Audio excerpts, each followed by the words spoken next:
Sinong kasunod? Kanina pa ako nag-aantay. 10 na ang nakatumba. Hindi pa rin ako tinatamaan. Isang beses sa isang buwan na nga lang tayo magkita. Hindi nyo pagalingan. Masyadong mahina yung mga alak na ginagawa nyo.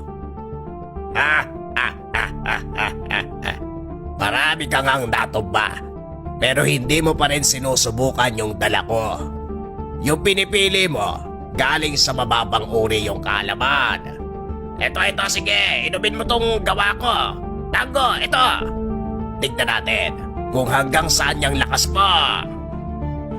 Ang baryo ng malalakas sa Tanggero, wala talagang nakatira sa lugar na ito.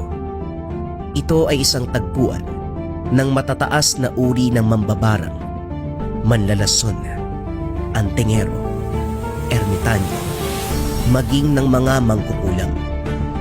Lahat ng taong nagpupunta sa lugar, kung hindi magpapakitang gilas sa ginagawang alak na may mataas na uri ng lason, ibinibida naman ang lakas ng espiritual at pisikal na lakas. Iinumin ang kahit anong ilagay sa bagsalak. Ang bagsalak, ito ang mahabang lamesa na kilala din sa katawagan na huling hantungan.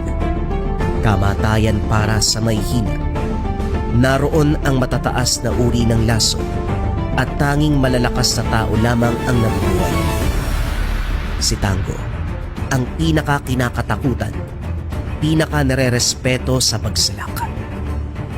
Hindi siya gumagawa ng lason, pero lahat ng inilalagay sa mesa ay iniinom.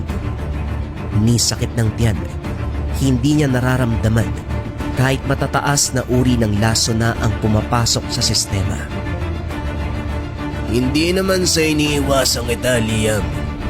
Ilalagay ko lang sa dulo ang pinakamalalakas na alak na gawa ninyo. Para walang dahilan. Mula sa mahihina, papunta sa pinakamalalakas. Pabor na nga yun sa inyo eh. Marami na akong nalagok bago ko pa subukan ng sa inyo. Oo na, sige na. Inumin mo na ang alak na dala ko. Siguradong magugustuhan mo yan. Meron akong mas magandang ideya. Bakit hindi natin pagsaluhan yung alak na dala mo? Total, ikaw naman ang may gawa niyan. Siguradong may lunas ka rin para dyan. Natahimik si Liam. Hindi nito inasahan ang sinabi ni Tango.